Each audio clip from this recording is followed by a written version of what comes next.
What's up, guys? Today we're going to be watching the VOD of a tournament played in Japan. I'm unsure if this is a city league, gym battle, or just like regular locals, but regardless, this is still a good representation of what our next format will look like with the release of Destined Rivals.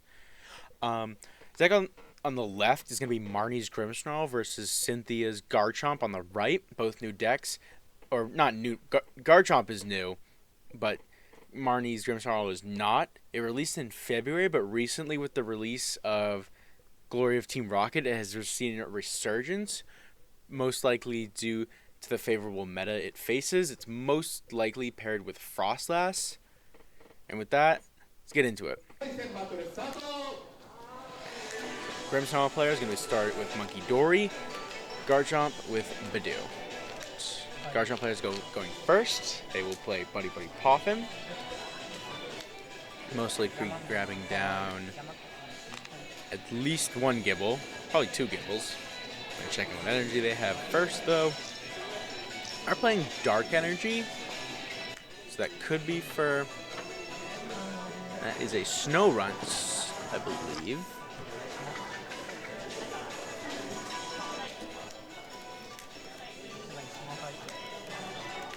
So they'll grab a Snow Runt and Cynthia's Gibble. That is Snow Runt. Right. So, and okay, so the Dark Energy is also for the Monkey. Alright, so Marnie's player start out with Arvin. So they're eyeing up TM Evo. Alright, so they grab Evo and a Buddy Buddy Poffin.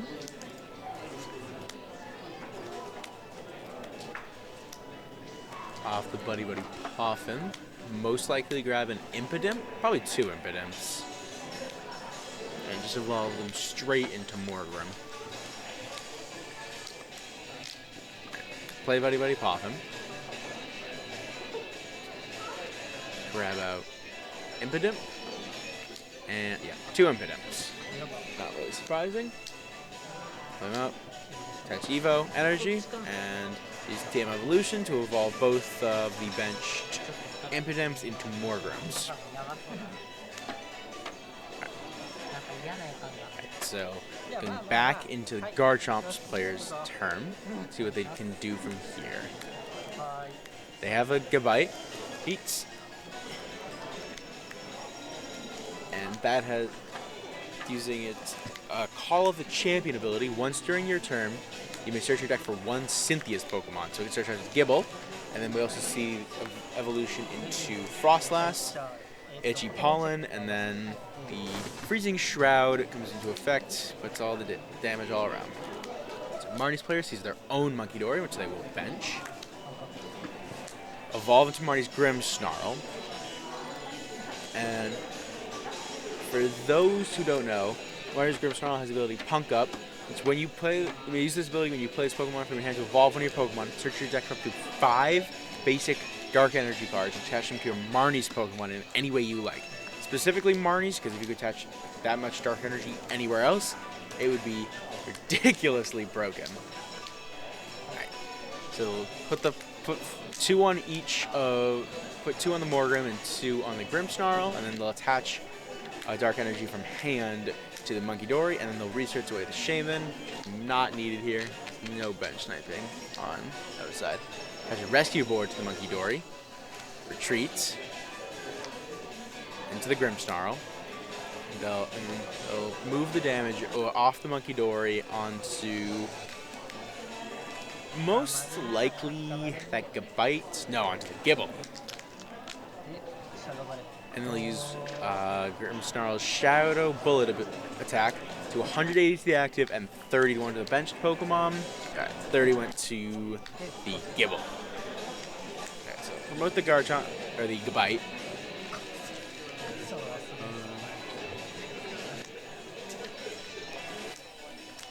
Yeah, 1 damage on for Freezing Shroud. Alright, with the Gabite, you can grab another Gabite, and then with that new Gabite, they could grab the Gabite, and with this, they'll probably grab this Garchomp. And see if they have another fighting. Alright, they attach Cynthia's Power Weight, which gives Cynthia's Pokemon a statue plus 70 HP. Makes this thing a 400 HP monster. Attach TM to Gabite. And they do Screwdrive for 100 damage and lets them draw until they have 6 cards in hand. Right, so Freezing Shroud does its thing. Come back to Marnie's player's turn and see what they do from. They do have Spike Myth, which would allow them to grab any Marnie's Pokemon from their deck. Probably move this damage back with Monkey Door. I think they do have enough damage to knock out.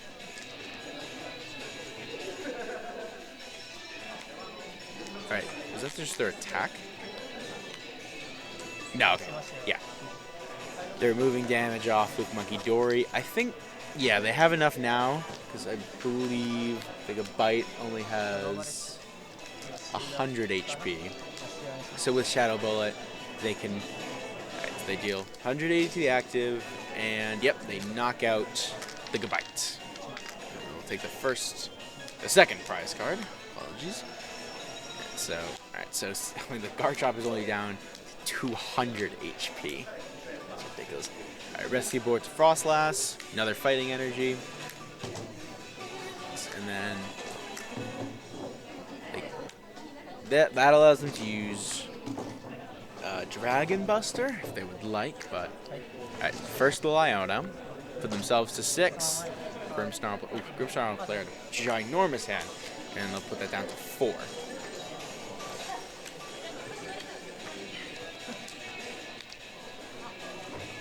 Cynthia's player, another Buddy Poffin. Probably grab some more Gibbles here. They do need it. Yep, Gibble. And they don't have another one. Appears they do not. Wait, singular Gibble. Ooh, this is good. They come in with the Unfair Stamp. So you can only use it if one of your Pokemon was knocked out by damage from your opponent's attack last turn. So both players shuffle their hand into their deck. You draw 5. Your opponent draws 2. And the Marnie's deck does not have a draw engine of any sort, so this is extremely powerful because because I believe they can knock out the Grimmsnarl, which will leave this player with only, I mean, they do have, Marnie player does have Spike Myth, which will allow them to find the Grimmsnarl, so they are fine, but besides from that, like, they don't really have anything else going for them. Just send this by the side. If they want to do anything else, they will Dragon Buster for 260 damage, discard all energies. That is enough to take the KO, but now their Garchomp has nothing left, and this Morgrem is all ready to attack. All they need to do is find Grimmsnarl off Spike Myth. Yep, use Spike Myth. Go in, grab Marnie's Grimmsnarl. I don't imagine they use the ability to get any energy here. Just check. I'm pretty sure Cynthia's Power Weight is 70 HP. Yep, plus 70. Yep. So evolve into Grimmsnarl. Retreat the Monkey Dory. They can move damage around here. Yeah, so with one Monkey Dory, they will put enough on the Garchomp to knock it out. Yep, so 30 there. And then they'll move the other 30 on to the Gibble, which I believe still should live. Yeah, it's 70 HP, so it'll survive. But they'll knock out that. They go down to 1. Meanwhile, Garchomp player is at 4. I just don't think they can possibly have a response to this. Kind of seeing what to do, but unless they play Rare Candy, they line up Ultra Ball. Yep. Alright, so if they do play Rare Candy here, that'd be good. Alright, they got Fez. So, I'm not quite sure what they're looking for, but yeah, so flip the script. Cannot see what they have in hand.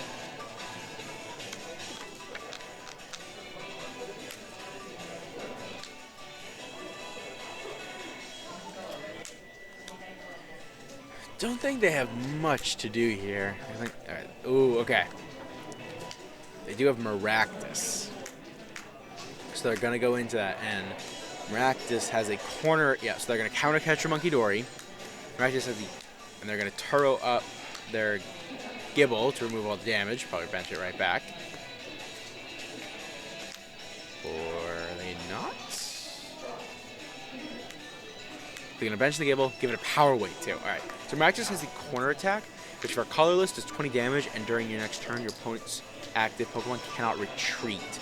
And I don't believe this Monkey Dory is going to be doing attacking. I do not think this deck plays any psychic energy.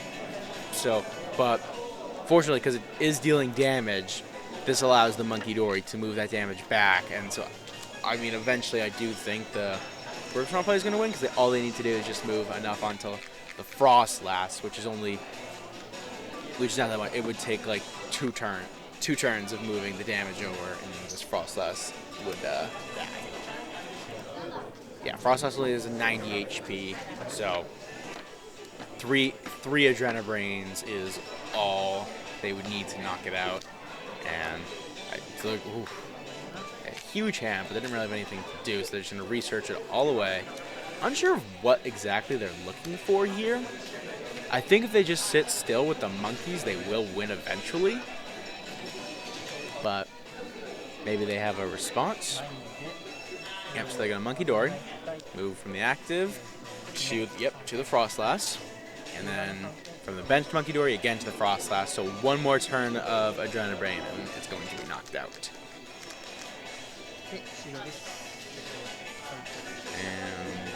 And pass it over, Freezing Shroud, does damage to all with abilities, and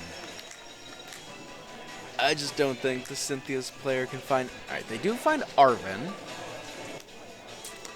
Unsure of exactly what that could help them with, though.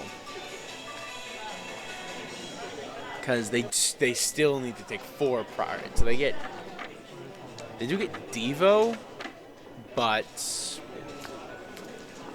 the Grimmsnarl is not damaged enough. The Morgrim has 100 HP, and the Grimmsnarl has 30 damage on it, so Devolution will do nothing. Probably just going to thin that out.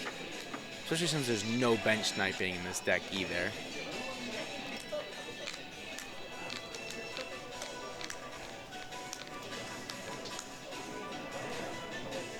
Alright, so we'll grab the Gabite and then use Call the Champion. I don't know if they have any... I don't think they have any Gibble left. They could grab the Garchomp preemptively. Although, I think they just lose this next turn anyway, like no matter what they do. But yeah, I don't think they grabbed anything.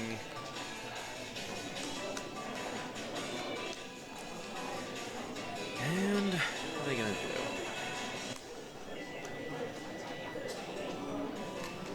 They have a Monkey Dory, but they have the energy for it.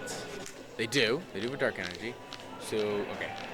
They can't move the energy back, but they still have 2 Monkey Dories, so yeah, they'll move the 30 over. They'll corner, but it survives. So then they'll just move 60 damage right back onto the Frostlass. Yeah. And so Marnie's player wins this game. Alright, so what I have on screen now is a deck list I believe is pretty similar to the one we just saw. I don't have the exact deck list, but most seem to be just playing around this with Marnie and the Frostlass. I hope you enjoyed today's video. Peace out.